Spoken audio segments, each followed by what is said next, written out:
Pues bueno, buenas tardes a todos y estamos aquí para presentarles al maestro Hernán Gerardo Macías García, profesor de asignatura en Derecho Penal y Justicia para Adolescentes. Eh, pues hoy nos va a impartir una clase especial en Sistema de Justicia Penal para Adolescentes y esperamos que pues sea de muy de su agrado. Maestro, bienvenido y pues puede empezar su clase. Estamos aquí con ustedes, Nayeli Zurillo. Muchísimas gracias. Muchas gracias. Buenas noches a todos los que se conectaron. Agradezco su tiempo que nos prestan para poder tener esta charla con ustedes.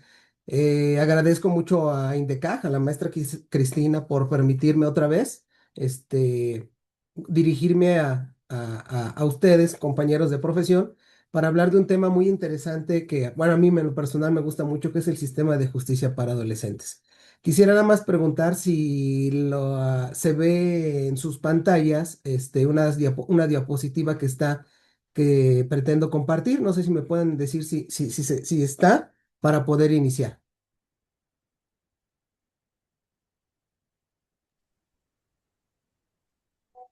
Ya está usted como...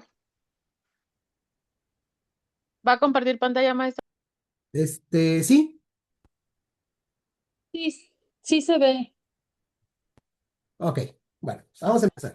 Eh, sí se ve, ¿verdad? Sí, dice Sistema de Justicia Penal para Adolescentes, un reto para el Estado o la sociedad. Ok. Bueno, vamos a partir de que el sistema de justicia penal para adolescentes, pues sí representa un reto, pues, para el Estado y sobre todo para la sociedad.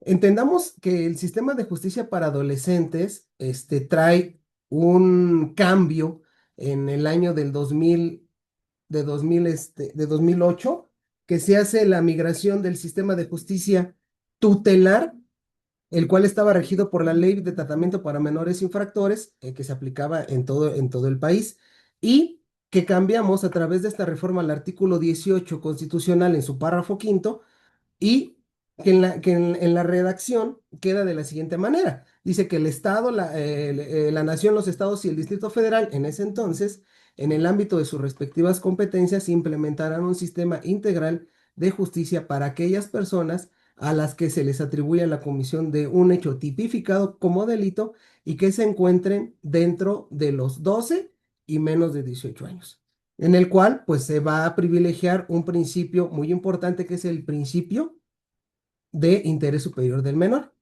Entonces, haciendo un análisis, vamos a partir primero de la definición, pues, de lo que es la delincuencia juvenil, ¿no? Y dice que es un problema que surge del hecho de que un determinado grupo, de edad, actúe de modo que la sociedad y especialmente las personas adultas, pues lo ven como inadecuado. Si nosotros recordamos, anteriormente, en la época de los 30, 40, se decía, ¿no?, que las únicas personas que cometían delitos, pues, era la gente pobre. Y si ustedes, han tenido la oportunidad de ver una película que se llama Los Olvidados de Luis Buñuel, trata precisamente de eso, de la delincuencia juvenil, y que las personas en un índice, en una situación de pobreza extrema, pues eran las personas que, atendiendo esa necesidad, cometían delitos, y que en esa película existen, centros de tratamiento para las personas que cometían delitos, lo que en ese tiempo se le conocían como las famosas granjas, ¿no? Donde los llevaban a los adolescentes, pues, para que prestaran trabajo y poder así lograr, pues, un cambio en esa actitud, de cometer actos delictivos. En mi propio significado de lo que es el sistema de justicia para adolescentes, o que es la delincuencia juvenil, pues yo establezco que son aquellos actos realizados por un grupo determinado de menores de edad y que van en contra de las normas establecidas por el Estado para asegurar la sana convivencia entre los habitantes de una sociedad. Y aquí vamos a partir que a través del tiempo se ha pretendido decir que la delincuencia proviene de tiempos inclusive remotos, ¿no? Hay mucha gente que habla que desde la época de los aztecas ya, pues, cometían delitos y ese tipo de situaciones. Pero recordemos que el delito como tal, pues nace hasta el siglo XIX, ¿no? Con el derecho, con el positivismo, y que Augusto Comte pues, es su principal exponente, ¿no? Y que nos habla acerca de que el fenómeno de la delincuencia juvenil parte de una escuela positiva, que en este caso, como lo mencioné ahorita, pues su fundador es Augusto Comte.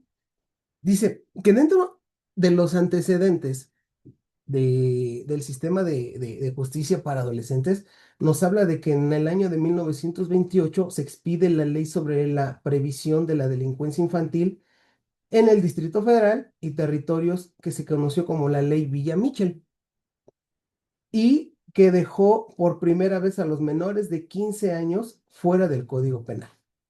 Posteriormente, en 1934, cuando el Código de Procedimientos Penales estableció la competencia de los tribunales de menores en los estados para conocer a través de la excepción de un tribunal colegiado de los casos de menores que cometieron delitos del orden federal.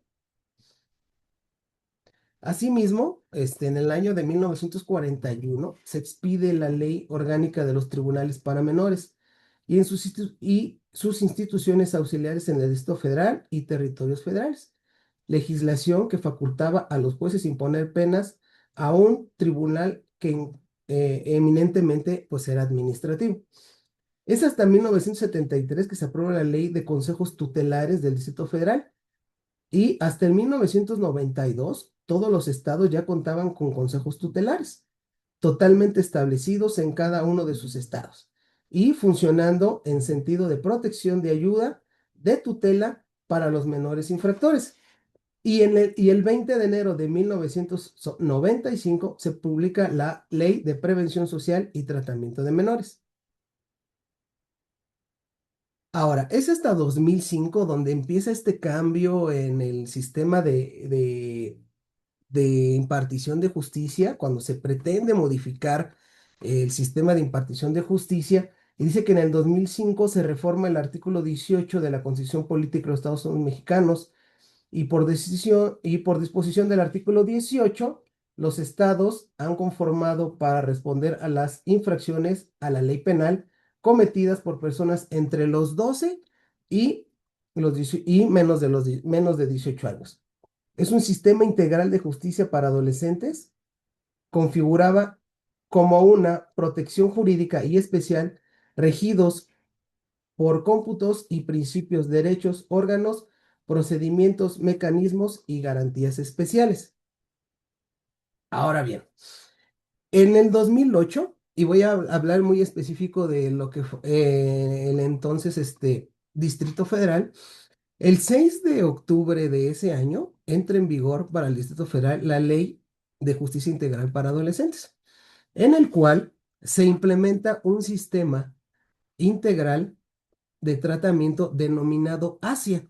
¿En qué consiste este sistema o este modelo de tratamiento?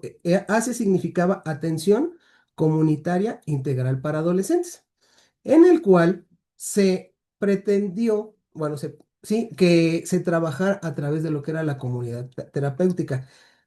Dejan de llamarse los centros de internamiento en los cuales se encontraban los adolescentes privados de la libertad, y se les llaman comunidades. En específico, los que son de la Ciudad de México ubican que en la avenida, en la avenida Obrero Mundial y esquina con calle Petén, se encontraba lo que antes esta reforma se le conocía como el Consejo Tutelar. El Consejo Tutelar para Menores trabajaba precisamente por consejeros, que ahora en este nuevo sistema pues son jueces especializados en el sistema de justicia para adolescentes. Eran consejeros unitarios, eran 10 consejerías, y recordemos que en ese entonces el menor lo que cometía era infractor, por eso eran menores infractores, y existía la infracción de robo, de homicidio, de violación, de secuestro, de lesiones, eran infracciones, y que la penalidad a la que podía ser sometido o el tiempo de tratamiento en internamiento era de 5 años. Existen dos tipos de tratamiento: el tratamiento en internamiento y el tratamiento en externación, es decir, que la persona, el adolescente, cumplía su tratamiento estando en libertad. También, cuando los infractores, y en tratándose de la anterior ley, se les imponía una sanción porque recordemos que el modelo tutelar y el consejo tutelar era una autoridad administrativa, no era una autoridad judicial. Entonces no podía imponer penas, imponía infracciones o sanciones. En este caso, en la calle de San Fernando, ahí atrás de zona de hospitales, se encuentra lo que coloquialmente nosotros conocíamos como la correccional para menores. Ahora es un centro, comunidad especializada de tratamiento para adolescentes.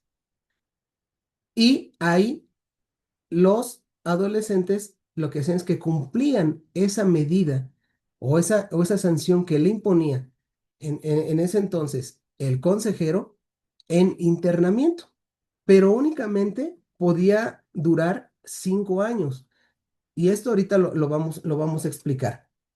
Dice, y en el 2013 a nivel nacional, se entra en vigor la Ley Federal del Sistema Integral de Justicia para Adolescentes.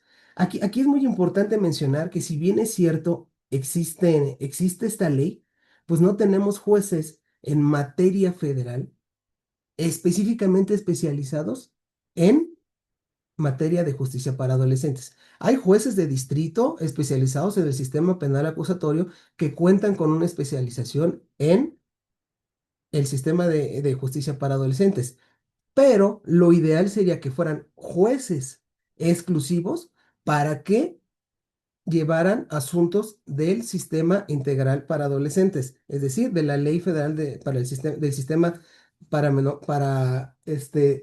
ay, perdón, del sistema de justicia integral para adolescentes. Eso únicamente en tratándose de materia federal. ¿Por qué? Porque en los estados ya existen jueces en particular que son especializados en el sistema de justicia para adolescentes. Y vuelvo a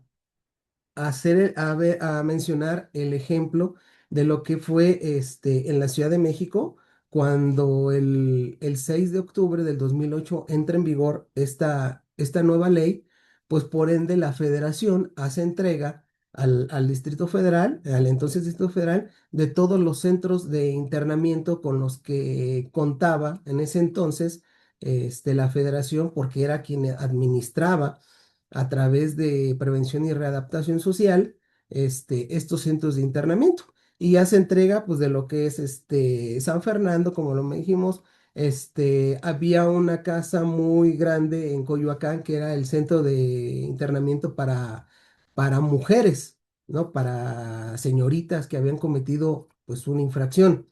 También en Obrero Mundial, dijimos, pues era lo que estaba el Consejo Tutelar para Menores, y en esa misma ubicación, en ese mismo predio, se encuentra un centro especializado que era el de el doctor Quirós Cuarón, y en ese pues ya se llevaba a los adolescentes que se consideraba en ese entonces que traían pues un cierto problema o un trastorno pues psicológico, inclusive ya psiquiátrico, y que tenían que llevar un tratamiento especial.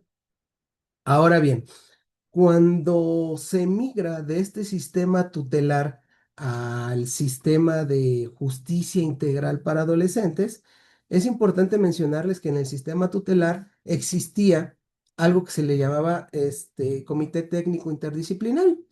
Y el Comité Técnico Interdisciplinario estaba conformado por un psicólogo, por un pedagogo, por un trabajador social y por un criminólogo. Cuando se migra al sistema de justicia integral para adolescentes, pues se quita de ese grupo interdisciplinario, y ahora se le llama equipo técnico o área técnica, y se quita al criminólogo, y a quien se agrega a este nuevo equipo de trabajo es al terapeuta o al terapeuta familiar. ¿Por qué? Porque se entendió que si la familia no se involucraba en la problemática que estaba viviendo en ese momento el adolescente, era muy difícil lograr el objetivo de la reinserción social. Entonces, incorporan a este equipo técnico, al terapeuta familiar, y es el que va a dar ese acompañamiento junto con la familia para poder, pues, redirigir, ¿no? Llamémoslo así, al adolescente, pues, a que no vuelva a cometer una conducta delictiva. Pero yo creo que aquí es importante que hagamos una comparación de lo que era el sistema tutelar y lo que era el sistema garantista, que es al cual migramos a través de esta reforma al sistema de justicia en nuestro país.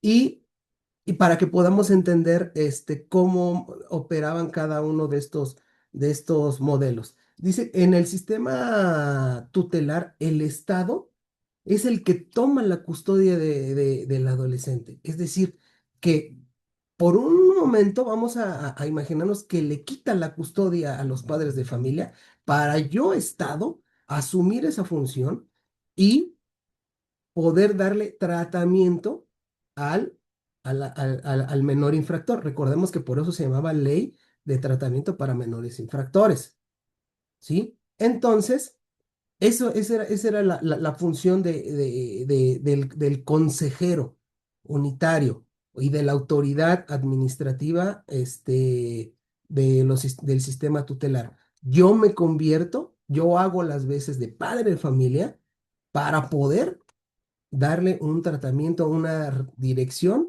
al adolescente que cometió, en tratándose de esa ley, una infracción.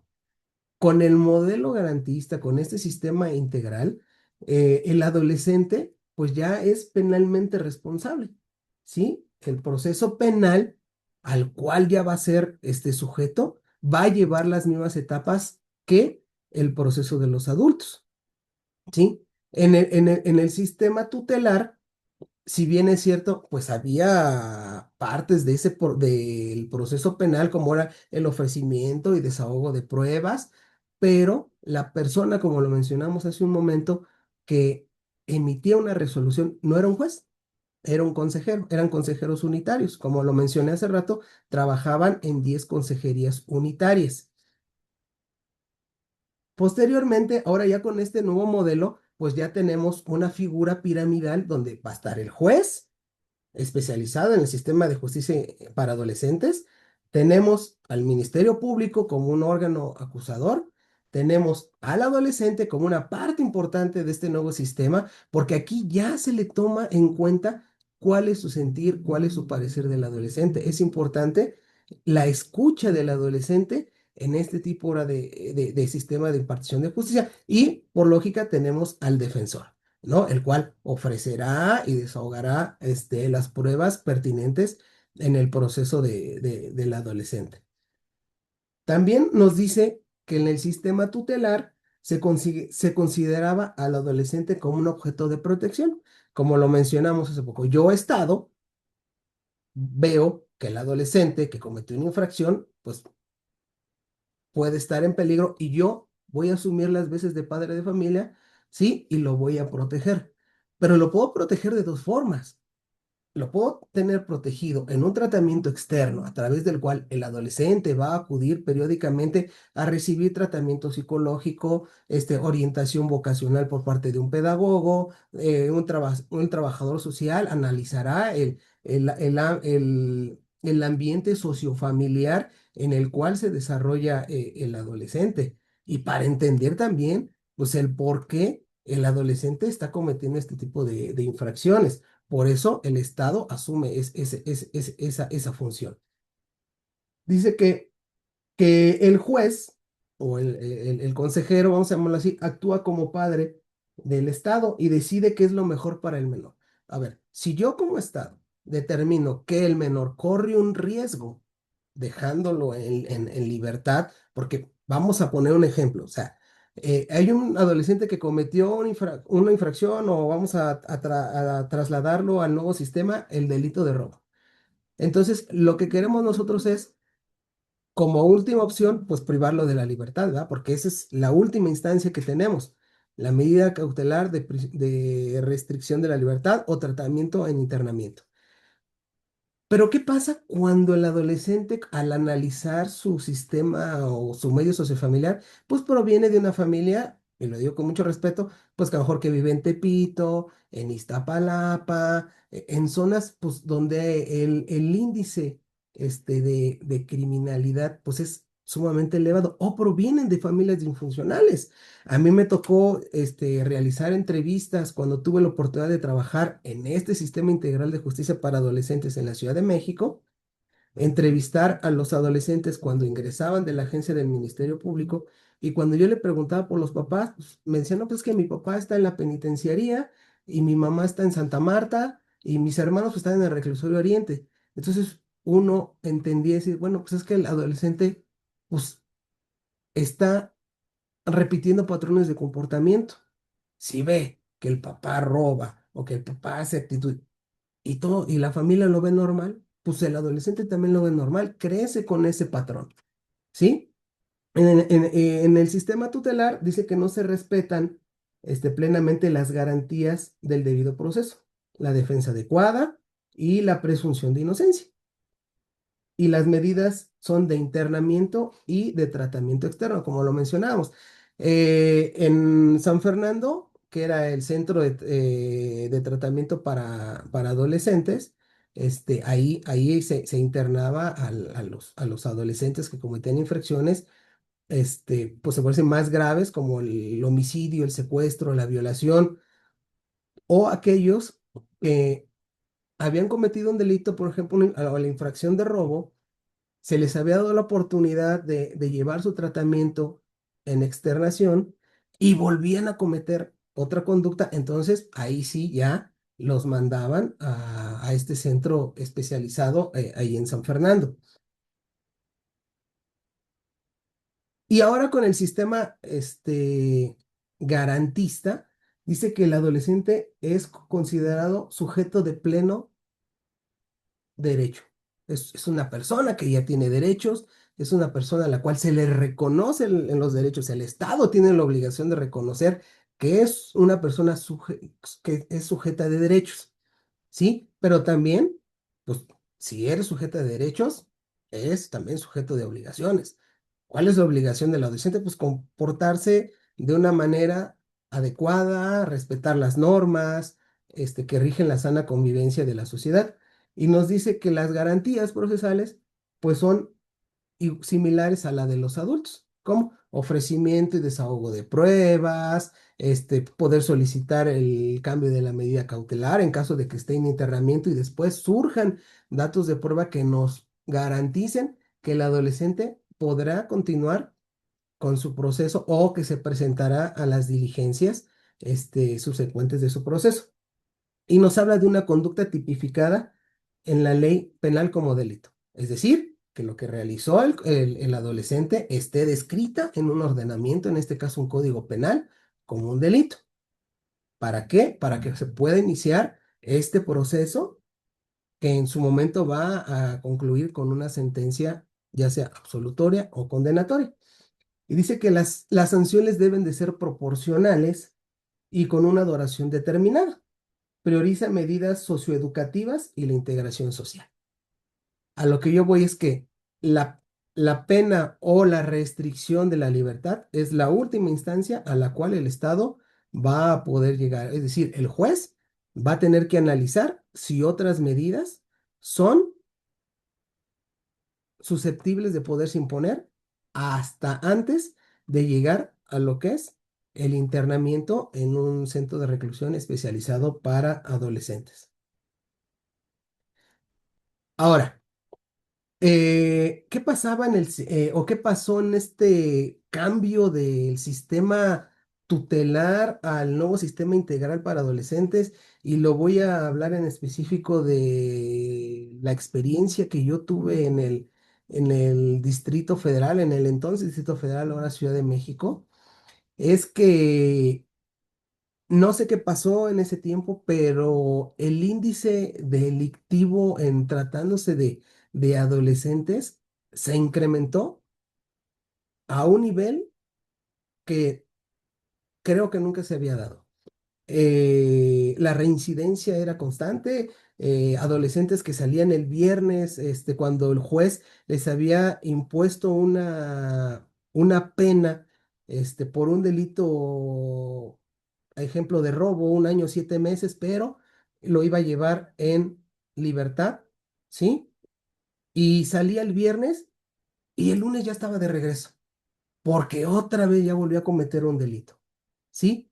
Entonces, aquí lo que se debía de haber analizado en ese momento era ese riesgo que el adolescente corría al regresarlo a ese núcleo o a ese ambiente sociofamiliar en el cual se desarrollaba. Lo digo con mucho respeto, la mayoría de los adolescentes que nosotros llegamos a tener en el centro, que se le llamaba Comunidad de Diagnóstico Integral para Adolescentes, que estaba precisamente ahí en Obrero Mundial.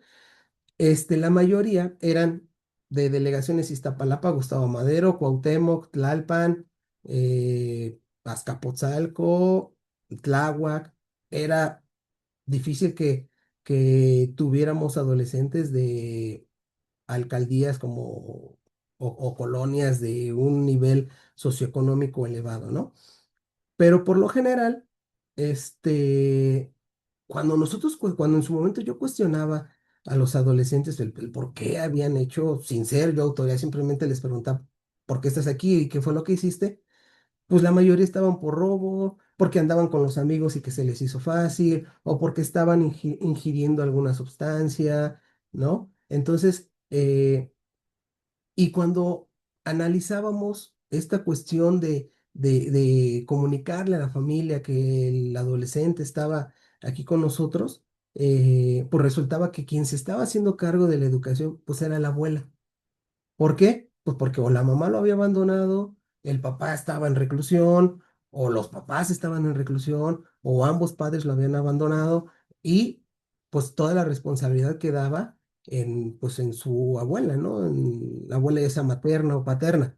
Entonces, eso complicaba todavía más el trabajo de nuestros compañeros psicólogos, trabajadores sociales, pedagogos, el terapeuta familiar, de poder realmente pues integrar al adolescente a su núcleo familiar. Cuando el núcleo familiar, pues lo notábamos y comprobamos que estaba pues fracturado, ¿no? O sea, no existía ese núcleo familiar que era importantísimo para el desarrollo y para poder lograr pues los objetivos de este modelo de integral, de comunidad terapéutica para poder, tratar con los adolescentes, ¿no? Entonces, dice que el nuevo sistema de justicia para adolescentes, la ley de especialización de las partes que intervienen, el Ministerio Público, el defensor y el juez, es decir, como lo mencionamos ahorita, ¿quiénes van a intervenir ahora en este sistema? El juez especializado, Ministerio Público especializado, defensor especializado y el adolescente, ¿sí?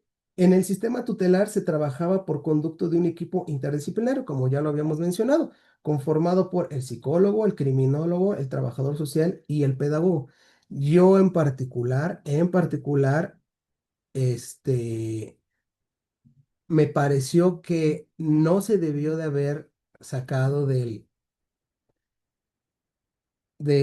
equipo interdisciplinario al criminólogo, porque recordemos que él es el que nos va a dar el, la respuesta del por qué el adolescente, comete infracciones o en su momento ahora con esta nueva ley comete delitos. Ese es el que nos va a dar esa pauta, ¿no? El psicólogo es el que nos va a decir, pues, que hay una conducta, analiza la conducta de la persona y nos va a decir si hay un problema conductual. Pero el criminólogo ya nos puede analizar inclusive si hay un daño interno, ¿no? A través de pruebas, estudios que se le hacían para poder determinar, pues, que el adolescente estuviera sujeto a un tratamiento, a lo mejor inclusive hasta de medicamentos, ¿no? Padecía trastorno de déficit de atención, crisis de ansiedad, o a lo mejor era esquizofrénico, no lo sé. Pero era importante tener el apoyo a mi punto de vista, estoy hablando de su servidor, un particular punto de vista, haber tenido dentro de ese equipo al, al criminólogo. Entonces, ahora con este nuevo sistema de justicia penal para adolescentes se imponen medidas de protección y de tratamiento en internamiento hasta por 5 años y en externación. El delito, sea lo que sea, violación, secuestro, homicidio, la pena máxima son 5 años. No puede ir más arriba porque inclusive las leyes internacionales, como la Convención sobre los Derechos de los Niños, las directrices del RIAD, las reglas de Tokio, establecen que son 5 años máximo el tiempo que el adolescente va a poder estar en internamiento. Así, lo digo claramente, así haya cometido el delito de homicidio y hayan sido 3 personas a las que privó de la libertad, únicamente puede estar 5 años, ¿sí? Dice, existen 3 franjas etarias o grupos etarios. La ley del sistema de justicia para adolescentes y la propia Constitución nos habla de estas 3 franjas o grupos etarios. Dice que los adolescentes que estén entre los 12 y menos de 14 años no pueden ser sujetos a este sistema. Es decir, no los podemos privar de la libertad. Serán únicamente sujetos a asistencia social. ¿A través de qué? Pues del psicólogo, del trabajador social, del pedagogo, pero no lo podemos privar de la libertad. Posteriormente nos habla de una segunda, que es de los 14, no, perdón, menor de los 12 años es susceptible de aplicación de asistencia social, ¿sí? Menores de los 12. Y después de los 12 a los 14, no lo podemos privar de la libertad. Y de los 14 a menos de los 18, ahí sí se puede imponer como medida cautelar una restricción a la libertad del adolescente, ¿sí? Solo cuando otras medidas no sean suficientes para garantizar la presencia del adolescente y también que sepamos que no cuenta con apoyo familiar, que el adolescente pues sí representaría un riesgo para la comunidad o para las víctimas o para él mismo. Y nos dice que el sistema de justicia penal para adolescentes no se puede aplicar el procedimiento abreviado. Recordemos que en el nuevo sistema de justicia penal en México está esta figura, que es el procedimiento abreviado, como una forma anticipada de terminación del proceso, y que esta consiste en que la persona pues acepta la responsabilidad del hecho, ¿verdad? Y obtiene beneficios, dependiendo del delito, que puedan hacer que la pena que se le imponga la pueda cumplir en libertad. En tratándose de adolescentes, no procede el procedimiento abreviado y tampoco se aplicaba lo que era la justicia restaurativa. Me parece que ahorita sí ya puede el adolescente acceder a la justicia restaurativa. Se atiende al principio de interés superior del menor, es decir, lo que más favorezca para el menor, y el apoyo familiar es primordial para la reinserción del adolescente a su núcleo familiar y social. Es importantísimo la participación de la familia, de los padres, porque el padre de familia también se debe de comprometer a que el adolescente no vuelva a cometer un delito. Yo en una ocasión di una plática precisamente por este sistema de justicia para adolescentes y hacíamos una pregunta, ¿no? Que ¿por qué cometen los delitos los adolescentes? O sea, ¿quién es el responsable de que el adolescente cometa delitos? Principalmente, pues sí tenemos que la familia. Y les voy a explicar el por qué yo digo que la familia. El padre de familia, que le da todo al hijo, que todo lo que le pide le da al hijo. Cuando llega un momento en el que ya no se lo puede dar, el adolescente va a buscar la forma de obtenerlo. ¿Y cuál es la forma rápida de obtener esto? Cometiendo delitos. Y muchas veces, cuando nosotros nos entrevistábamos con los padres de familia y platicábamos sobre las consecuencias del hecho que había cometido, muchos padres o madres de familia nos decían, es que no entiendo por qué lo hizo si yo le doy todo. Todo lo que me pide se lo doy. precisamente por eso, porque el adolescente no valora o no entiende lo que cuesta ganar g- una cantidad de dinero o ganarse las cosas. Para el adolescente es muy fácil pedir porque él lo necesita y si no se lo das, va él a buscar la forma en la que lo va a obtener. Y por eso la mayoría pues llegaban con nosotros por robo de celulares, por robo de carteras, eh, infinidad de robo de vehículos. Entonces, ¿por qué? Porque llega un momento en el que la saciedad del adolescente ya no se puede satisfacer porque los padres de familia ya no cuentan con los recursos y dice el adolescente, pues si tu padre de familia no me lo puedes dar, pues yo lo puedo conseguir por fuera. ¿Cómo? Pues robando, cometiendo un delito. Entonces, es ahí donde es importante el apoyo de la familia, el acompañamiento de la familia durante este proceso para el adolescente de la importancia. Si nos vamos desde el punto de vista a lo mejor psicológico de decir el por qué se llama adolescente o por qué el concepto de adolescente, pues precisamente porque el adolescente adolece, el adolescente está sufriendo un duelo de haber pasado de la niñez a la adolescencia. Es un cambio muy fuerte para el adolescente el dejar de ser niño y ahora enfrentar la vida ahora como un adolescente. Si no existe ese acompañamiento del padre de familia, es muy probable que el adolescente pueda caer en conductas delictivas. Dice que si el adolescente comete el delito, fíjense, si el adolescente comete un delito siendo menor de edad y durante la secuela del proceso adquiere o cumple la mayoría de edad, el adolescente tiene que seguir siendo sujeto a un procedimiento especial para adolescentes. Muchos, habremos escuchado que coloquialmente decían, no, es que si eres menor de edad y cometes un delito y a lo mejor el próximo mes cumple la mayoría de edad, no, ya te pasan, como vulgarmente dice, te pasan a la grande, ¿no? Te pasan al reclusorio. Eso no puede ser. El adolescente tiene que seguir su proceso con la ley vigente al momento de la comisión del delito. Si el adolescente cometió un delito el día de hoy y el lunes cumple la mayoría de edad, se le tiene que sujetar a la ley especializada en adolescentes, porque es la ley que estaba vigente al momento que él cometió el delito. Es decir, él tenía 17 años cuando cometió la ley. Por tal motivo, se le debe de tratar como adolescente. Ahora bien, ¿qué pasa cuando un adolescente es detenido, y él manifiesta a los policías que lo detienen que es menor de edad, pero no hay un documento que acredite esa situación de que sea menor de edad? Pues se le presume menor de edad. Hay un artículo en la ley, y estoy hablando en la ley del Sistema de Justicia para Adolescentes de la Ciudad de México, que era el principio de presunción de menor de edad.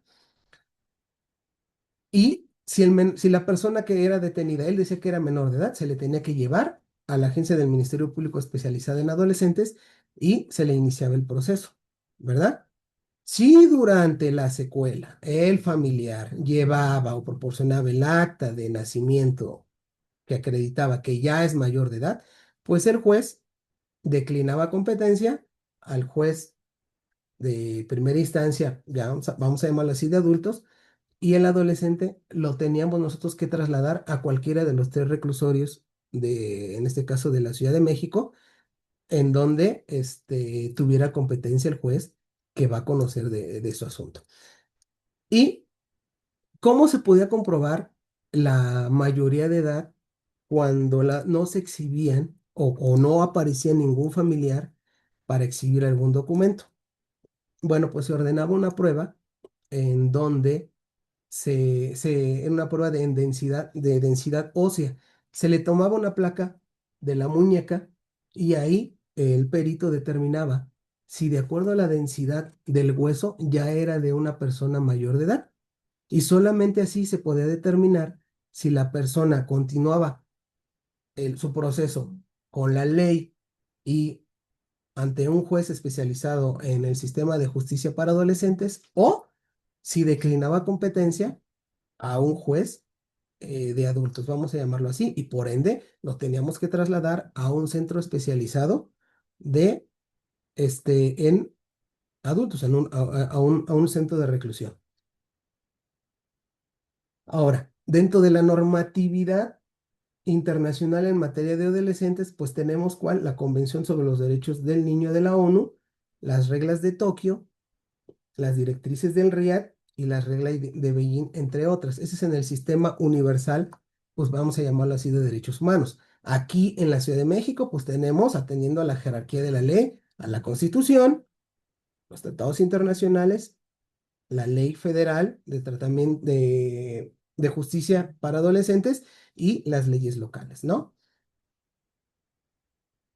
Y nos dice que la Organización de las Naciones Unidas, pues en el año estableció la Convención sobre los Derechos del Niño y nos habla que es el instrumento central y vinculante dentro de los artículos 37 y 40 y establecen que la privación de la libertad debe ser el último recurso, como ya lo habíamos mencionado. La última instancia que tienes tú como Estado es la privación del adolescente de su libertad deambulatoria en un centro especializado y por el tiempo menor posible. Por eso nos dice que hasta 5 años es el máximo de la temporalidad que un adolescente puede estar sujeto a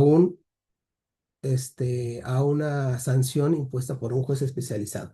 Dice que se debe de garantizar el debido proceso, es decir, aceptarle las pruebas que ofrezca en su defensa, desahogarlas y se le promueven pues medidas alternas. Aquí sí, esta convención habla acerca de la justicia restaurativa, es decir, pues que el adolescente a través de diferentes mecanismos pues restituya el daño causado. Luego nos habla de las reglas mínimas de las Naciones Unidas para la administración de la justicia de menores, conocidas como las reglas de Beijing, y que hablaba de estos principios: el interés superior del menor, la proporcionalidad en las medidas, el uso de medidas no privativas de libertad. Cuando hablamos de proporcionalidad, es decir, la medida o la sanción debe de ser proporcional al daño causado, ¿no?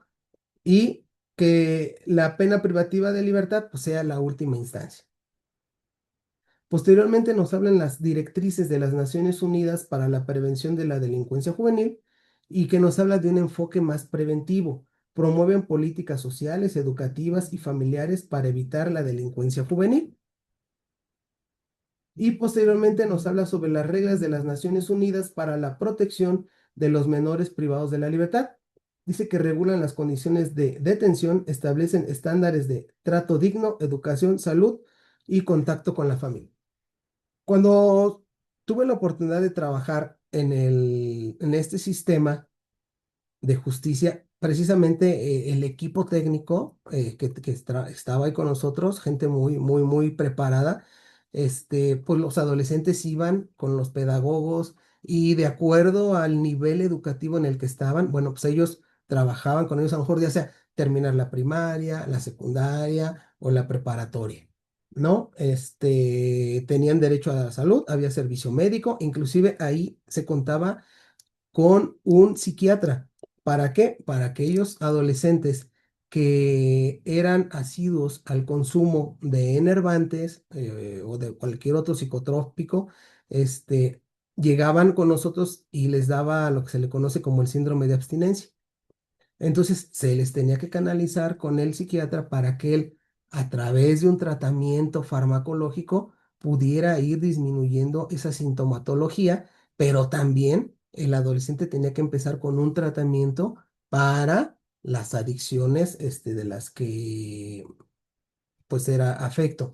Y el contacto con la familia, los adolescentes recibían visita de sus familias los días ya sea sábados o domingos, ¿no? O iban los familiares a convivir con los adolescentes en un horario y posteriormente pues ya se les regresaba a sus respectivos dormitorios. En este modelo integral de justicia para adolescentes, pues también inclusive se cambian varios nombres, como por ejemplo, ya no ya no se le nombra al personal de seguridad custodio, se le llamaba guía técnico, ¿no? Y que era el que pues acompañaba, el que se encargaba de la seguridad del adolescente en el interior del centro, pero también si tenía que salir a alguna audiencia, pues existía un equipo debidamente preparado para hacer el traslado del adolescente a a una diligencia. En, Dentro de la experiencia que yo tuve en este modelo, eh, pues sí tuve la oportunidad pues de platicar con muchos adolescentes que en realidad no les interesaba, no tenían el más mínimo interés de modificar su comportamiento. Ellos decían, pues ya voy a salir en un mes o voy a salir en un año, pero pues voy a seguir saliendo a lo mismo, ¿no? O en su caso, pues me tocó, pues desgraciadamente, la desfortuna de que al detectar a un adolescente que era mayor de edad y llevarlo a un centro de reclusión para adultos, resulta que ya estando en el centro de reclusión de adultos me encontraba a un adolescente que acababa de salir hace apenas meses y ya estaba ahora en un centro de reclusión de adultos por la comisión de un delito. Entonces, era a veces lo que uno no entendía y se cuestionaba o yo cuestionaba si realmente el modelo de que se estaba empleando, este modelo de comunidad terapéutica, realmente estaba dando los resultados para los cuales se había implementado.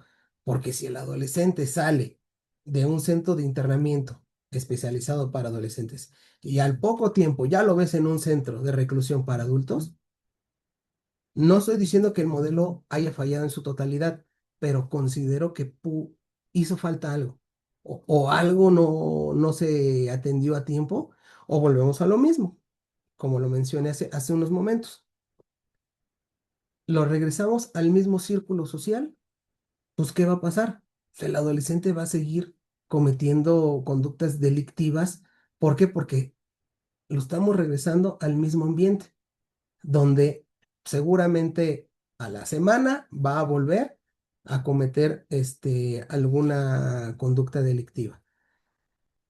En ese orden de ideas, el sistema integral de justicia para adolescentes debe de ser analizado desde un punto de vista donde realmente, en primer lugar, se prevenga la comisión del delito. A mí me gustaría que el sistema educativo incluyera en su tira de materias desde la secundaria lo que es prevención del delito y adicciones.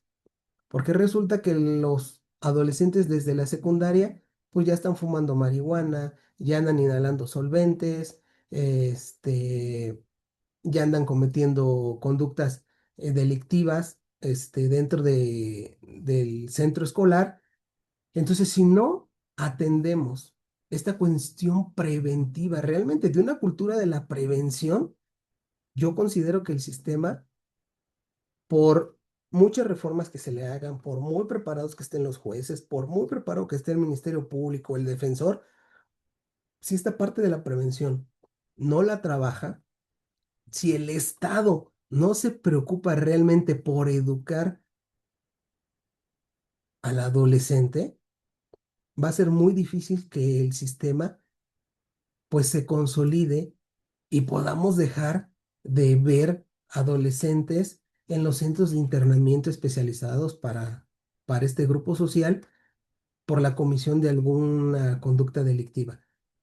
Hay tres cosas importantes que deben de trabajar: la familia como la base, ¿no? Recordemos que la familia es la base de la sociedad; el Estado, que debe de implementar políticas, reformar el sistema educativo para que se pueda realmente trabajar en una verdadera cultura de la prevención del delito en tratándose de adolescentes. Y en tercer lugar, la sociedad. ¿Por qué? ¿Y por qué refiero a la sociedad? Cuando en la comunidad en la que nosotros nos desarrollamos, vemos a un grupo de adolescentes que a lo mejor están reunidos para practicar alguna actividad deportiva, la sociedad inmediatamente los etiqueta como pandilleros. Inmediatamente. Entonces, si también como sociedad no tenemos ese cambio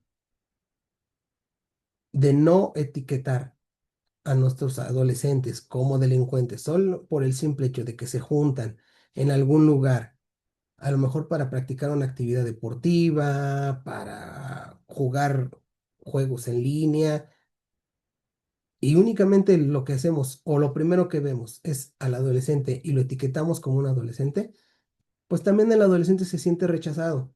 Y ese rechazo le genera rencor. Y ese rencor lo va a trasladar ¿en qué? En la comisión de delitos. Es decir, el adolescente, al sentirse rechazado por la sociedad, al sentirse atacado por ese grupo, por el grupo social, por las personas mayores de edad, el adolescente empieza a generar cierto rencor. Y ese rencor lo va a trasladar ¿a dónde? A hechos delictivos. ¿Qué va a pasar? Que va a ser una bola de nieve que va a ir creciendo, que va a ir creciendo. Y cuando el Estado reaccione, cuando lo quiera detener, ya va a ser muy, muy, muy complicado poder llegar a a poder detener este tipo de conductas delictivas. También nos habla de las reglas mínimas de las Naciones Unidas sobre las medidas no privativas de la libertad, donde fomentan sanciones alternativas, la libertad asistida, los servicios a la comunidad y la mediación. Aquí cuando hablamos de la libertad asistida, pues lógico, tiene que llevar ese proceso asistido de la terapia con el psicólogo, con el trabajador social, con el pedagogo, este, con el terapeuta familiar. Vuelvo a insistir, la importancia de la familia y que se involucren realmente en esta problemática es de suma importancia para poder lograr los objetivos que se plantean. Y en el sistema interamericano, o sea, hablando de nuestro continente, este, por parte de la Organización de los Estados Americanos, pues nos habla acerca de la Convención Americana sobre los Derechos Humanos, que es la base general de derechos humanos aplicable a adolescentes en conflicto con la ley penal. Es decir, que los derechos humanos reconocidos por la Organización de los Estados Americanos serán también aplicables en tratándose de adolescentes. Ahora bien, hasta aquí, ¿alguna duda, alguna pregunta o comentario, compañeros?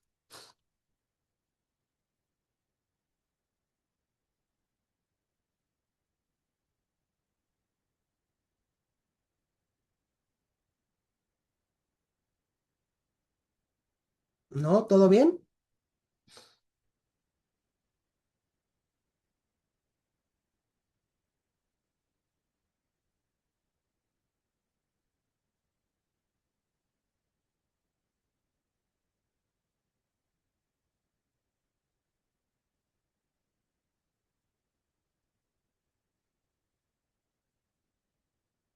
Ok, a ver, vamos a poner un ejemplo para que empecemos a hacerlo un poquitito una cuestión dinámica y que me digan ustedes como defensores qué es lo que ustedes harían en un caso en particular.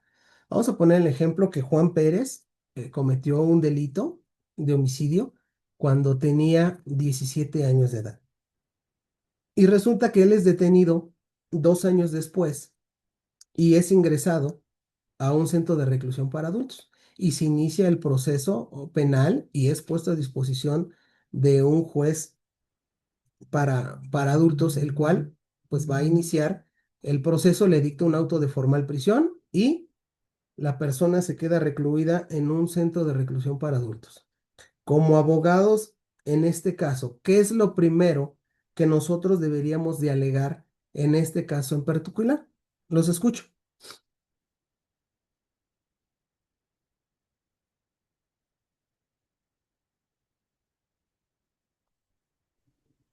Pues que al momento de la comisión de los hechos era menor de edad, en un amparo, ¿no? En un amparo indirecto. Ajá. ¿Qué más? ¿Qué más se les ocurre? Bueno, tenemos que acreditar que es un adolescente, a lo mejor físicamente se va a ver mayor, ¿no? Lo que ocurre últimamente, pero tenemos que acreditarlo con su acta de nacimiento, cual debe de ser, y esperemos que pronto llegue la CURP tan famosa, ¿no? Un gusto, qué gusto escucharlos. Sí, gracias. ¿Quién más? ¿Alguien más?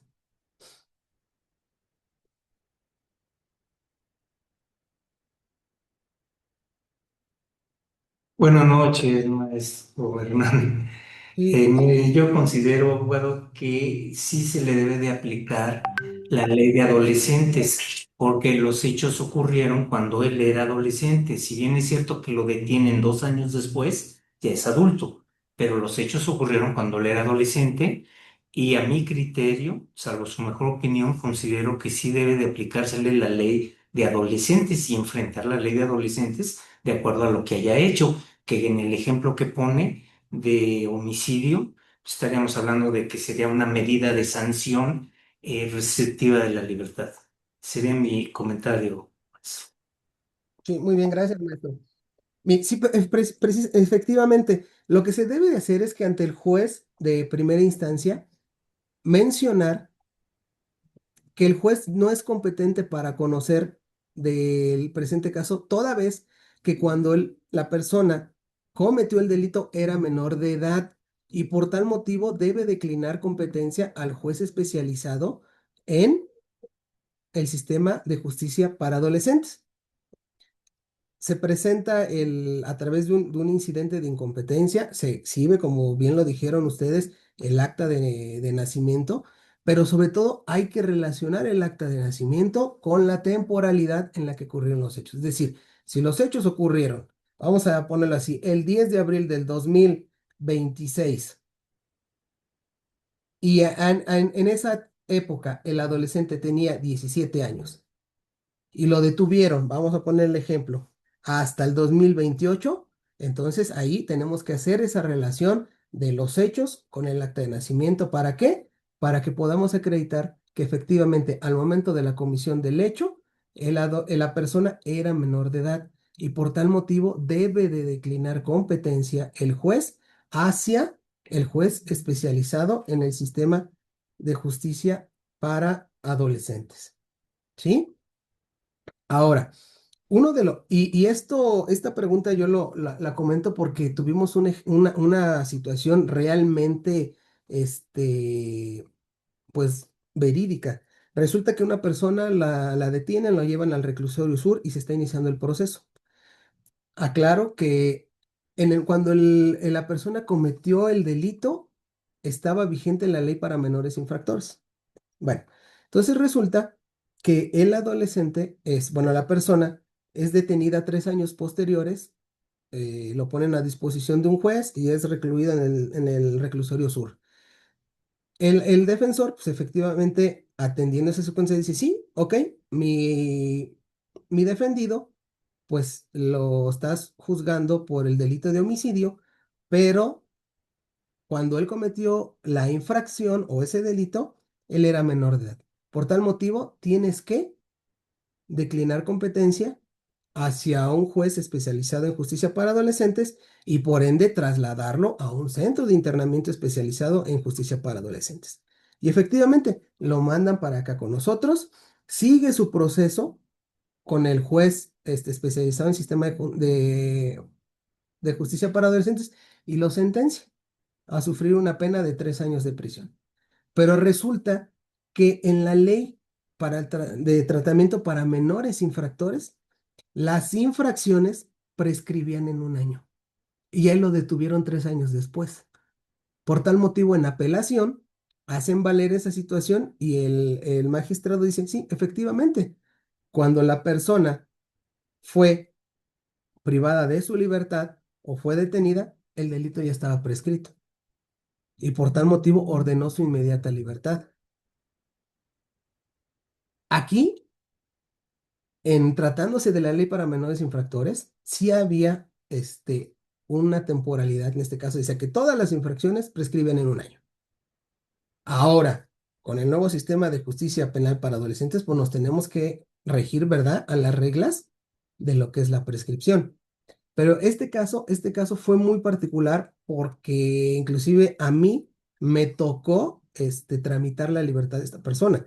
Y cuando revisamos la resolución, pues tuvimos que checar primero la sentencia, o sea, checar todo el expediente, pero también revisar la ley para ver si efectivamente el delito ya estaba prescrito. Y efectivamente, y fue lo que dijo la sala, que el delito, al momento de que él fue, se le privó de la libertad o se inició el proceso, ¿sí? El delito ya estaba prescrito. Y por tal motivo, pudo obtener su libertad. También tuvimos tuve la experiencia de precisamente de adolescentes que se decían adolescentes y que resultaban ser adultos y que el juez emitía el auto donde declinaba competencia y pues a mí me tocaba irlos a ingresar hasta el centro de reclusión, este, para adultos y pues ahí los dejábamos y ya su proceso ahí con ellos se seguía.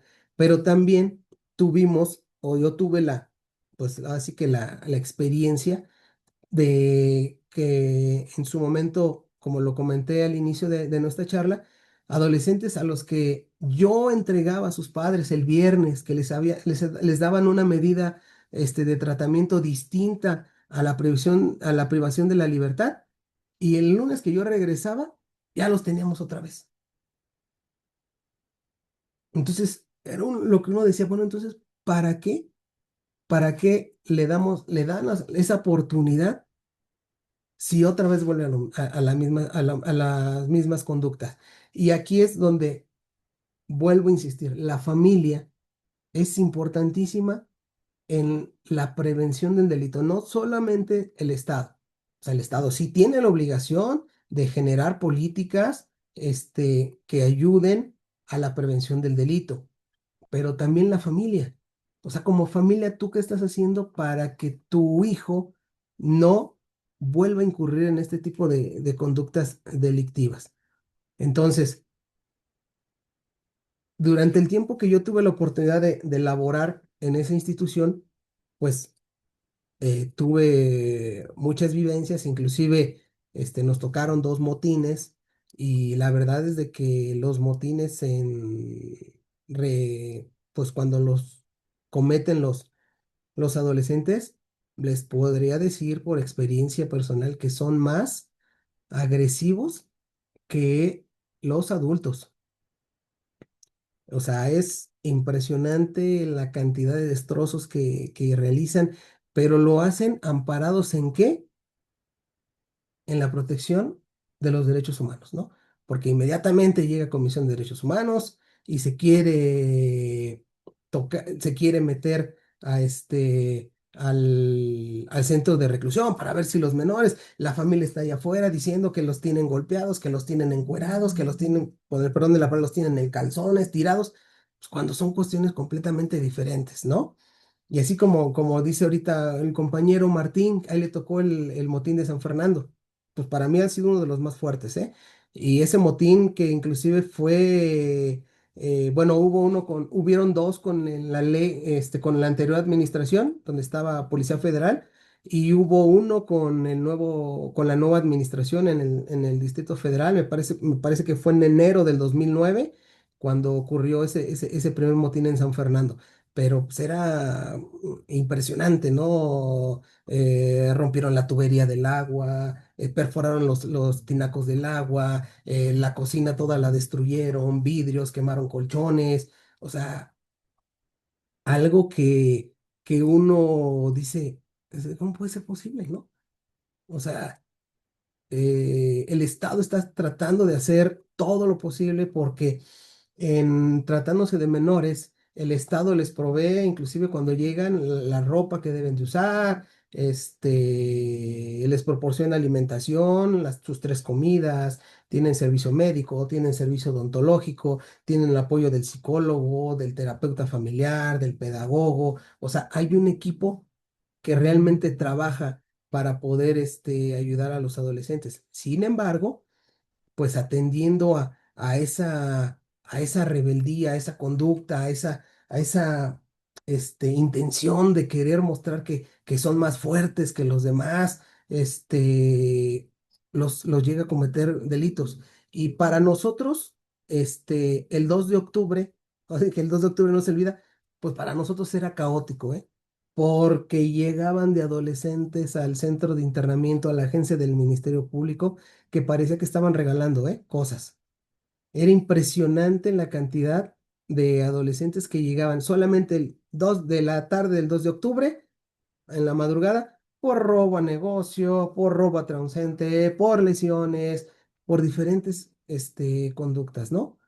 Y, y el problema era que que la autoridad, pues empezaba pues a saturarse, ¿no? O sea, llegamos en su momento ahí en Obrero Mundial a tener más de 500 adolescentes, ¿no? Cuando tiene una capacidad, creo que para 350.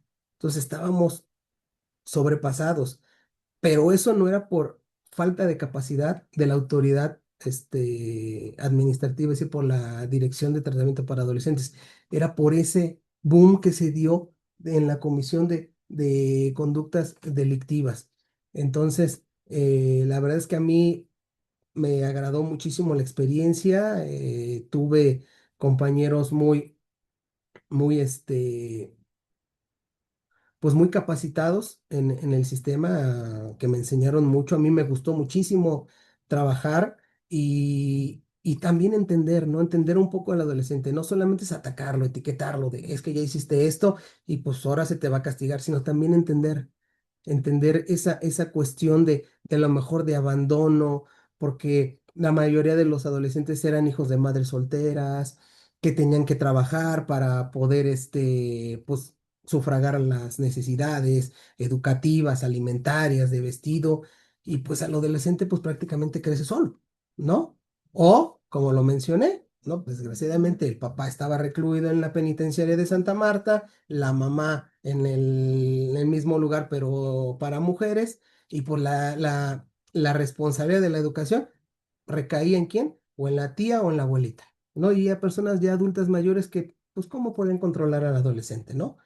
Entonces, aquí es muy importante, insisto, en el trabajo de la familia, en el acompañamiento.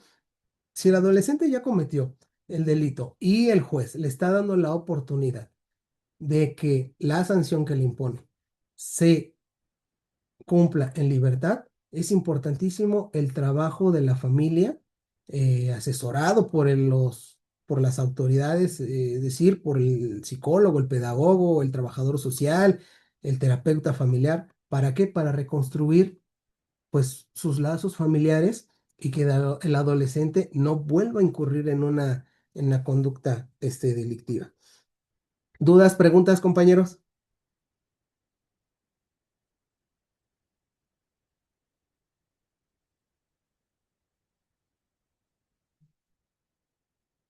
¿Y qué pasa después de que del motín? Ya no pasó nada, todos a sus celdas, todo Bueno, bonito.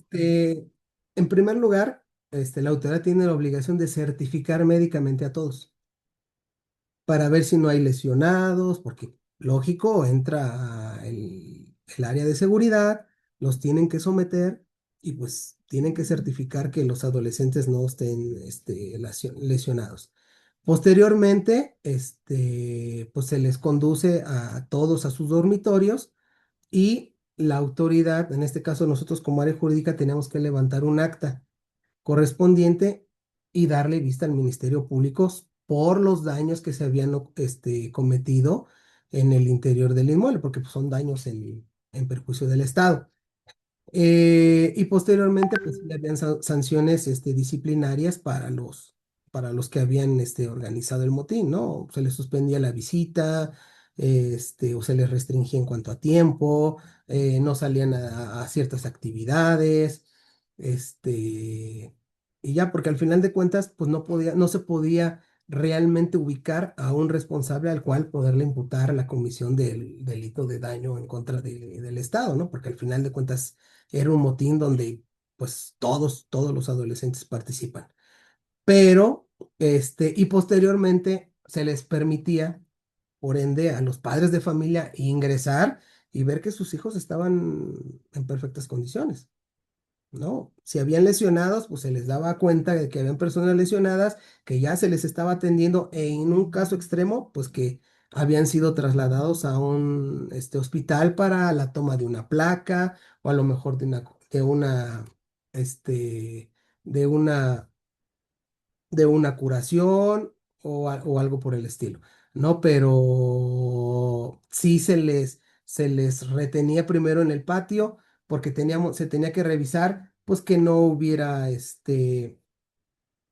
a lo mejor un adolescente lesionado en uno de los dormitorios, o que si habían prendido fuego, el fuego ya estuviera controlado, inclusive ya sofocado, y ya después de eso se les empezaba a certificar, y conforme se les certificaba médicamente, se les iba conduciendo a todos a su dormitorio. Y posteriormente, pues ya la autoridad, en este caso del centro de internamiento, pues hacía a lo mejor modificaciones en cuanto a cambios de dormitorio, a las personas que habían cometido, o que iniciaron el motín, pues a lo mejor se les aislaba durante un tiempo. Habían diferentes medidas que se tomaban, pues, en comité con la directora, el subdirector, el subdirector de seguridad, los jefes de las diferentes áreas técnicas, inclusive iba parte del personal médico, la encargada del servicio médico, pues también para dar su punto de vista en relación a las lesiones que habían sufrido los adolescentes, porque muchos motines también se derivaban de peleas internas. ¿Alguna otra pregunta? Muchas gracias. Sí, sí, maestro. Retomando su ejemplo de que cometen un delito ya siendo adultos después de 3 años de haber cumplido la mayoría de edad, regresemos 2 años, digamos un año para que no prescriban. Supongamos que ya siendo adultos, estamos en un supuesto, que ya siendo adultos, lo sorprenden con una aportación de arma de fuego reservada para uso exclusivo del ejército, que todos sabemos que la pena mínima son 5 años con prisión oficiosa, pero ya es adulto. Sí. Como consecuencia de este nuevo problema, le resulta el problema cuando era adolescente. Digamos coloquialmente, le bota el problema de cuando Ujú, era adolescente. Entonces, por el arma de fuego, siendo ya adulto, va a estar en prisión oficiosa. ujú. ¿Qué pasa con el asunto de cuando era adolescente, que se le debe de aplicar la ley de adolescente, porque cuando sucedieron los hechos era adolescente? Y quiero yo pensar que pues en ese asunto de cuando era adolescente, la medida de sanción también iba a ser privativa de la libertad. Ahí, ¿cómo se va a conciliar la penalidad de actualmente que es adulto con la penalidad que le votó cuando era adolescente? Bueno, aquí lo que se hacía es que primero, atendiendo a la temporalidad, tiene que cumplir su medida como adolescente. Y al día Ah, ok. siguiente de que termina de cumplir su medida, vamos a llamar así, de compurgar la medida de adolescentes, tiene que empezar a cumplir la de adulto. Pero si nos ponemos a ver que va a estar como en prisión preventiva, este, va a correr el tiempo de lo que le llamamos la simultaneidad de la pena, en tratándose ya de la conducta cometida como adulto, a la par de que está llevando el proceso. Pero va a llevar su proceso como adulto, pero también tiene que llevar el proceso atendiendo al delito que cometió como menor infractor. No se puede suprimir uno con el otro. O sea, es decir, primero, inclusive dicen, se va a empezar a compurgar la sentencia que causa ejecutoria primero. Causa ejecutoria primero la ley para la sanción de adultos, pues empieza a compurgar primero esa. Y posterior esa va a tener que compurgar la de adolescentes. Y entonces, una vez que cumpla, que compurgue la de adulto, ¿lo reingresarían al de adolescentes?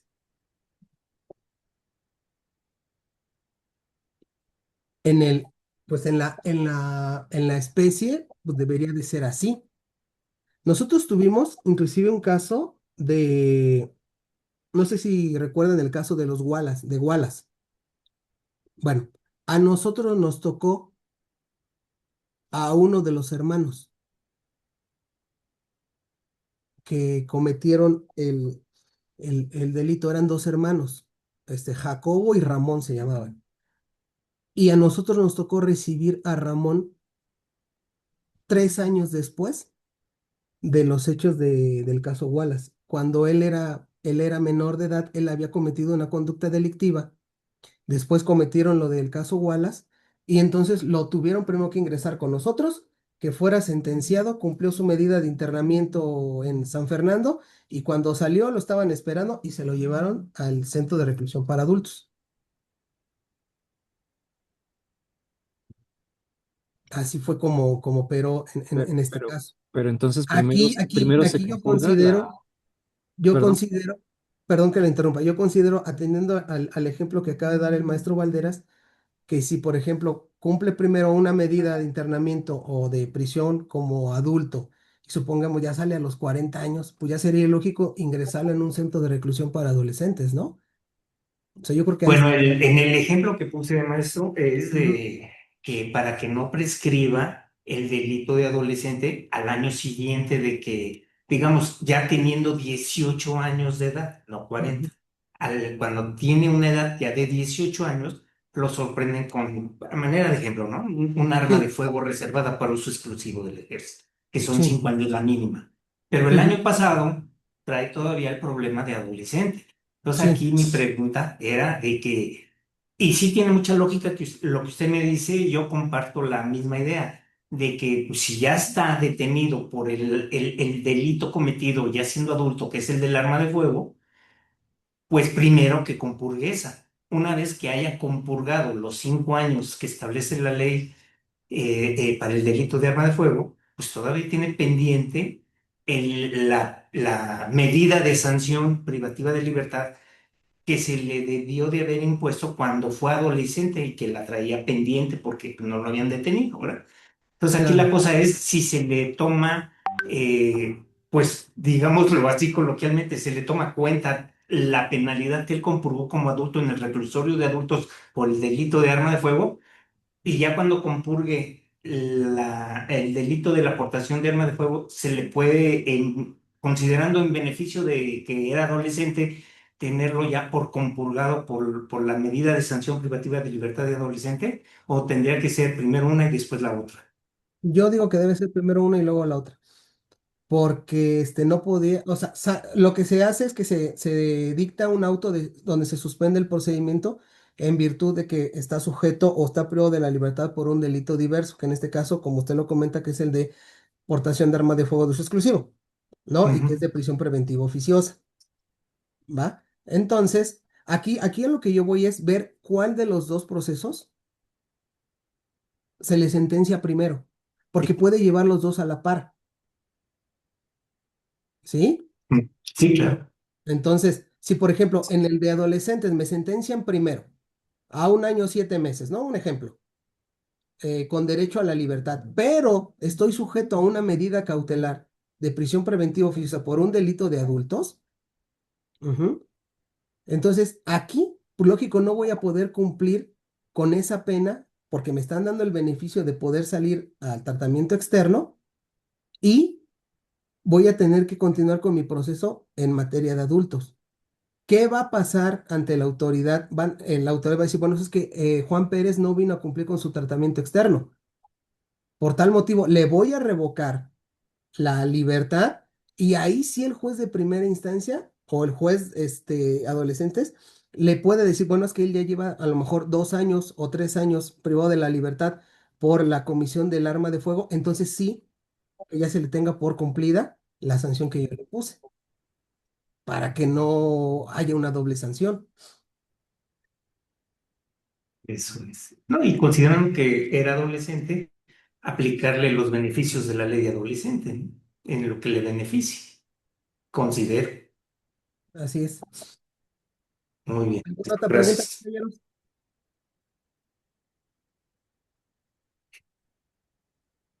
¿No? Pues bueno, pues agradezco mucho su atención. Espero que esta plática pues les haya ayudado, les haya pues a lo mejor pues movido un poco el ánimo o el deseo de involucrarse más en el sistema de justicia penal para adolescentes, porque es muy interesante, ¿no? O sea, es un mundo completamente diferente, ¿no? Y del cual podemos aprender muchísimo, sobre todo para entender esa problemática que, que rodea al adolescente y entender a lo mejor el por qué toma la decisión de cometer una actitud delictiva. Cuando nosotros hablamos con los adolescentes, siempre la respuesta es, se me hizo fácil. Se me hizo fácil tomar el arma, se me hizo fácil robar, se me hizo fácil golpear a una persona.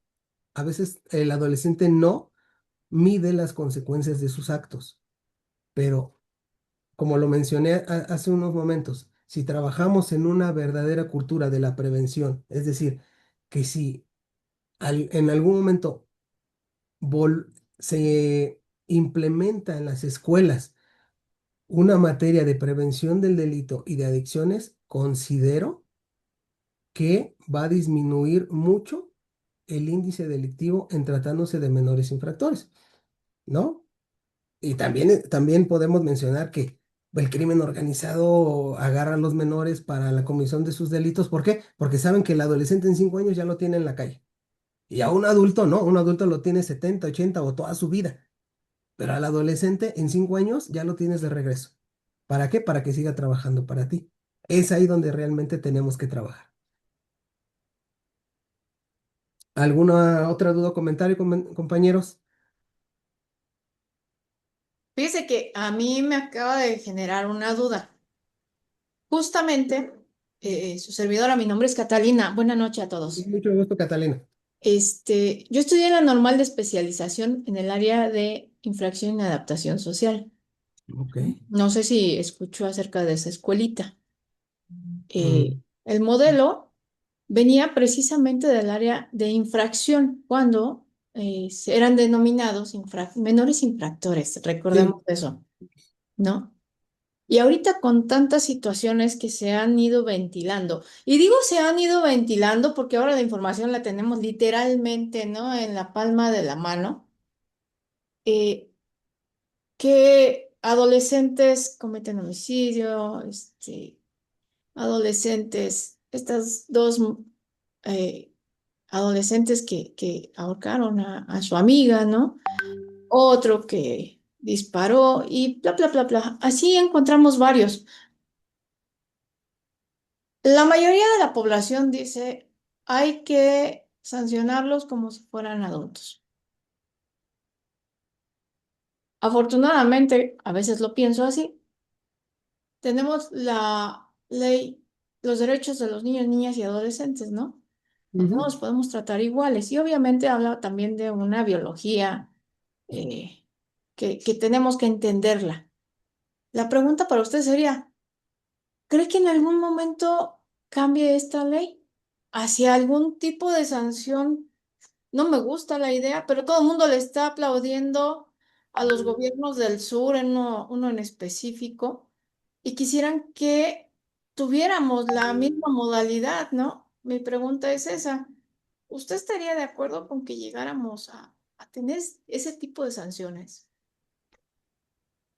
Mire, yo estaría de acuerdo en penas más severas en tratándose de delito de homicidio, secuestro y violación, ¿no? Porque considero que en el delito, por ejemplo, de robo, de lesiones, todavía podemos concientizar al adolescente en las consecuencias de un delito. Pero un adolescente que ya privó de la vida a otro, o que lo secuestró, o que participó en una banda de secuestradores, o que o que anda en el crimen organizado. No, o sea, sabemos que había una palabra que se utilizaba con la anterior ley, cuando las personas reincidían, decían, este adolescente es incorregible, ya no Posible. lo podemos Ujú. enderezar, ya no se puede. No, o sea, nosotros como Estado hemos hecho todo lo posible para que se pueda realmente reinsertar a su sociedad, pero al adolescente realmente no le interesa. Es donde se decía que eran ya incorregibles, ¿no? Entonces yo sí soy de la idea de que de que para esos tres delitos, violación, homicidio y secuestro, sí las penas fueran más elevadas, ¿no? ¿Cómo cuál? ¿Perdón? ¿Cómo, o sea, más elevadas? Sí, en temporalidad, en, eh, eh, ¿en qué más podríamos aunar? Posiblemente, ¿no? Estamos Mire, especulando. Ya nos mire, estamos sintiendo como aquel que redacta las leyes. claro, mire, en una ocasión estuve en un curso precisamente de justicia integral para adolescentes y nos dio una clase la doctora Claudia Campuzano Caballero, que Ajá. es de CNI. Y ella nos dice, ¿quieres realmente que el adolescente entienda qué es el dolor, qué es el dolor que él causó? Nos decía, ponlo a que apoye en una sala de urgencias de un hospital para que vea cómo la gente se está debatiendo entre la vida y la muerte y entienda realmente lo que es el sufrimiento de un ser humano. Digo, se nos hizo así una idea de decir, oh, doctora, pues, ¿o qué le pasa, no? Pero realmente hay que entender que el adolescente, como lo dije ahorita, se le hace fácil todo. No, se me hizo fácil agarrar un arma o andar con mi amigo y que trae un arma. Ah, porque eso nos da poder. ¿Verdad? Un arma me da poder, puedo intimidar al que yo quiera, ¿sale? Y si lo vemos desde un punto de vista a lo mejor, pues, de nuestra sociedad actual, ¿qué pasa con nuestras señoritas, con nuestras adolescentes mujeres? Yo necesito un novio, como vulgarmente lo dicen, chacalón, para que me defienda. Aunque a mí me trate, con todo respeto, como a un animal, pero que me defienda. ¿No? Entonces me voy a hacer novia del que es el más malo, el más agresivo, el que ya se droga, el que toma, porque, pues para mí entonces él ya es pues casi casi mi héroe, ¿no? Entonces, esa es la cuestión que a veces realmente como sociedad y como padres de familia no estamos viendo, y sobre todo como autoridad. ¿Sale? Entonces, tenemos que pugnar y luchar por una verdadera cultura de la prevención del delito y atendiendo pues desde la casa, ¿no? O sea, ¿qué es o sea, simplemente el decir, ¿a qué tienen acceso ahorita nuestros adolescentes?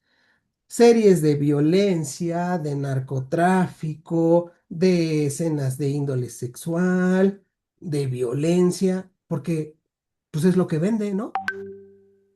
Es lo que vende. Entonces, si no, yo nunca he visto una serie de televisión una dirección educativa y preventiva.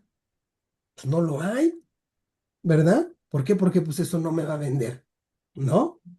Entonces, pues ya vimos cómo todos los sectores de la sociedad, ¿no? El Estado, la familia, la sociedad, todos estamos involucrados.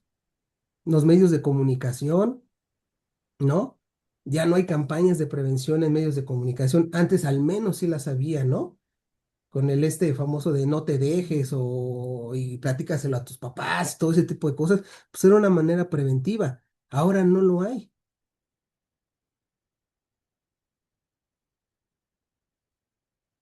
Entonces, precisamente debemos de trabajar en esos rubros. ¿Para qué? Pues para que al ratito no nos veamos como en los años 90, principios del 2000 en Colombia. Si ya vean, si tienen oportunidad, vean una película que se llama La Virgen de los Sicarios. Es una película colombiana. Y hay un libro que habla precisamente de eso. ¿Y de qué trataba? Pues de que los grupos de la delincuencia organizada agarraban a los adolescentes precisamente como sicarios, porque sabían que si al menor lo privaban de la libertad, en un tiempo de 5 años lo tenían otra vez de regreso, ¿no? Entonces, son ese tipo pues de películas que nos dejan realmente una enseñanza de dónde estamos como sociedad, como sistema de impartición de justicia en tratándose de adolescentes y que la verdad, bueno, nos hace falta mucho por avanzar, ¿eh? O sea, sí, Hay muchos cursos de especialización, hay muchos libros ya escritos por autores especializados en adolescente, pero si esto lo trasladamos a una cuestión ya práctica, pues realmente nos hace falta mucho para poder realmente este, prevenir que nuestros adolescentes pues caigan en manos del crimen organizado o en la comisión de delitos. ¿Algún otro comentario, compañeros, ya para cerrar nuestra charla?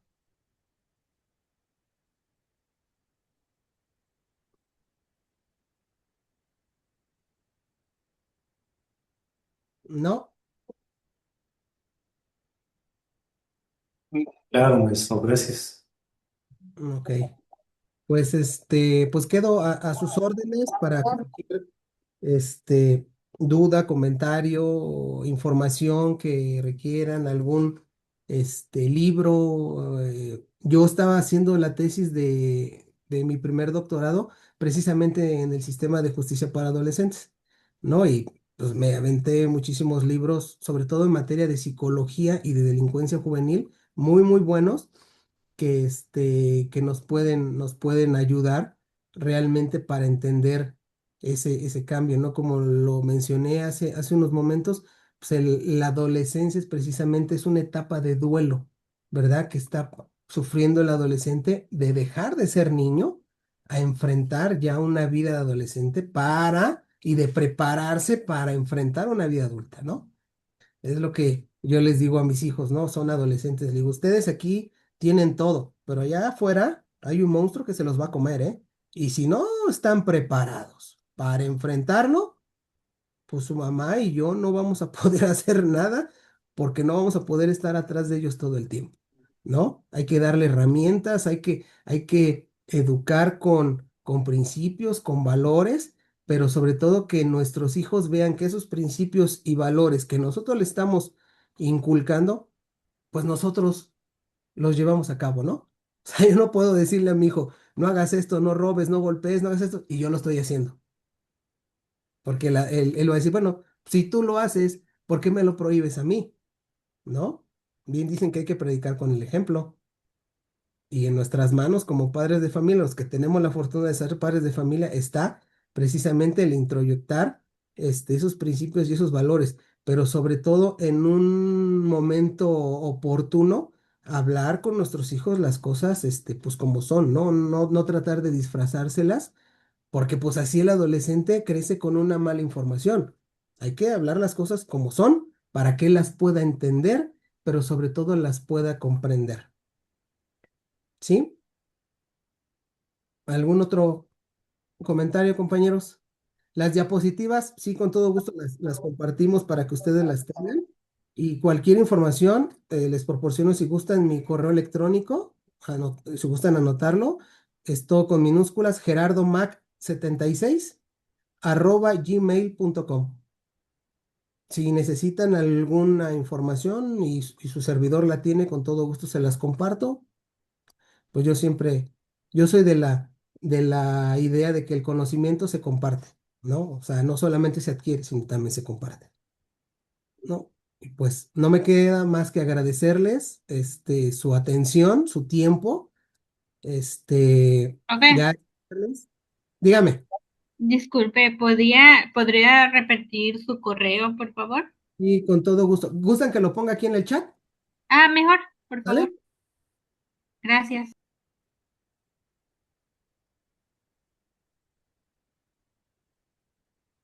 Ahí está.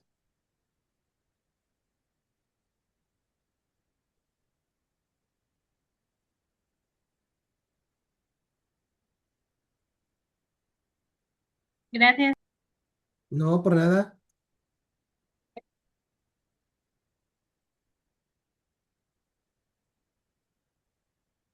Pues nuevamente, pues muchísimas gracias, estoy a sus órdenes, espero verlos y que Indecag me vuelva a dar la oportunidad de hablar o de profundizar más sobre este tema y poderlo compartir con ustedes.